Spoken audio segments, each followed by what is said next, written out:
கண்கலங்க வைத்த விஜயகாந்தின் நிலைமை. ரஜினி, கமல் என்ற இரு ஜாம்பவான்களுக்கு மத்தியில் தனக்கென ஒரு அந்தஸ்தை அடைந்த விஜயகாந்த் அரசியல் வரலாற்றிலும் புது சரித்திரம் படைத்தார். அவருடைய அரசியல் வரவு பலருக்கும் ஆட்டம் காட்டியது என்பதை மறுக்க முடியாது. ஆனால் காலம் சில நேரங்களில் கொடுமையானது. முதல்வர் நாற்காலியில் உட்கார வேண்டிய கேப்டன் இப்போது வீல் சேரில் உட்கார்ந்து இருக்கின்றார். கடந்த சில வாரங்களாக உடல் நலக்குறைவு காரணமாக மருத்துவமனையில் அனுமதிக்கப்பட்டு இருந்த விஜயகாந்த் தற்போது பூரண நலம் பெற்று இருக்கின்றார். அதைத் தொடர்ந்து அவருடைய தரிசனத்திற்காக காத்துக் கொண்டிருந்த தொண்டர்கள் இன்று அவருடைய நிலையை பார்த்து ரத்த கண்ணீர் வடிக்கின்றனர். தற்போது தேமுதிக கட்சியின் பொது செயலாளர் அறிவிப்புக்கான கூட்டம் நடைபெற்று வருகிறது. அதில் பங்கேற்க கேப்டன் தன் மனைவி பிரேமலதாவை பொது செயலராக அறிவித்தார். இனி விஜயகாந்த் நிறுவன தலைவராக மட்டுமே தொடர்வார் என்றும் அறிவிக்கப்பட்டு இருக்கிறது. அதைத் தொடர்ந்து நிர்வாகிகள் அவருக்கு மாலை அணிவித்து கௌரவப்படுத்தினர். அப்போது கேப்டன் தன்னுடைய கையை உயர்த்தி காண்பித்ததும் தொண்டர்கள் மத்தியில் பலத்த கரகோஷங்கள் எழுந்தது. ஆனாலும் தனிச்சையாக செயல்பட முடியாமல் இருக்கும் கேப்டனை பார்க்கும்போது வேதனையாகத்தான் இருக்கின்றது. அது அப்படியே தொண்டர்கள் முகத்திலும் பிரதிபலிக்கின்றது.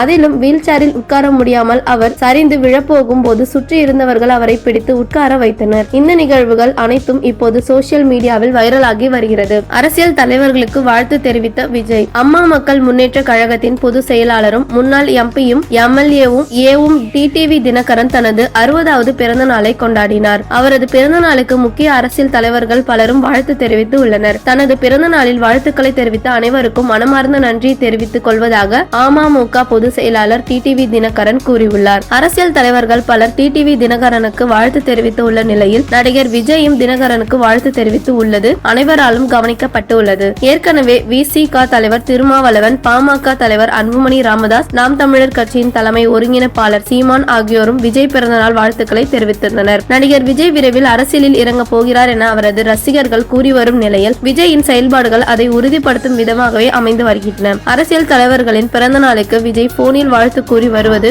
அரசியலில் தான் இறங்கும் போது அனைத்து தரப்பினரும் ஆதரவை பெறுவதற்காகவே என்றும் விவாதிக்கப்படுகிறது.